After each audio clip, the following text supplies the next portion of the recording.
na ang historic run ni Alex Ayala sa Wimbledon 2026. Di man niya naiuwi ang tropeo, wagi pa rin siya para sa milyong-milyong Pilipino. Narito ang agenda report ni Sheila Salaysay.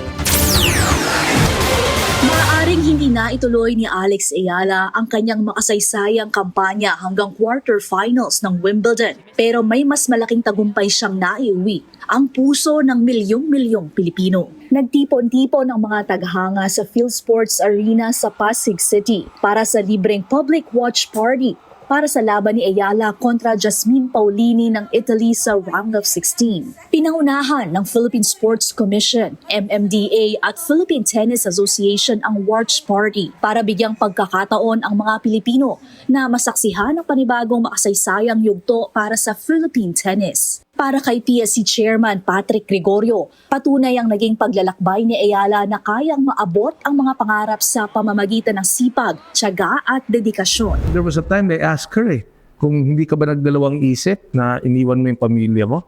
And she said, hindi. Kasi yun po talaga yung gusto ko. Noon pa lang, alam ko na gusto ko mag-aral sa Rafa Nadal Academy. And tingnan mo ngayon na nagbubunga na lahat. So that is yung na-manifest niya lahat ito Ayon naman kay Philippine Tennis Association Secretary General at Navotas City Mayor John Ray Tiangco, muling binigyang buhay ni Ayala ang interes ng mga Pilipino sa tennis at naging inspirasyon sa mas maraming kabataan na subukan ang sport. Aside from dun sa pagiging magaling ni Alex sa paglalaro ng tennis, maraming na-inspire ngayon na gustong humawak na raketa.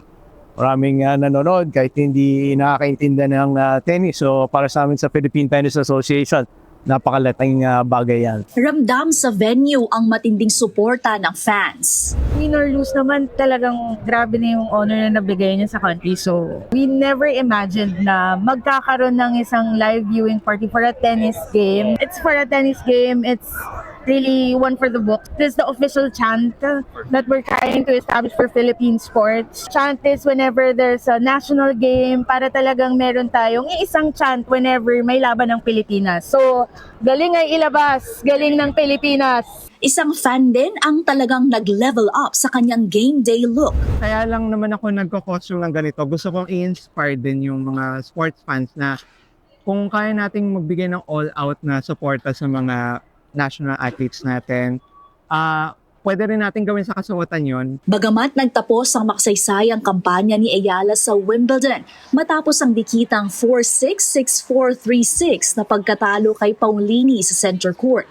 Tumayo at nagbigay pugay ang mga manunood sa 21-year-old na Pinay. Matapos maging kauna-unahang Pilipinong umabot sa 4th round ng isang Grand Slam singles tournament, nakamit ni Ayala ang paghanga at respeto ng tennis fans sa iba't ibang panig ng mundo dahil sa kanyang matapang na laro at kahangahangang kampanya sa Wimbledon. Bukod sa kanyang pinakamahusay na pagtatapos sa isang Grand Slam, nag-uwi rin si Ayala ng 300,000 pounds o humigit kumulang 24 million pesos na premyo matapos makapasok sa 4th round. Para sa Agenda, Sheila Salaysay, Billionaire News Channel.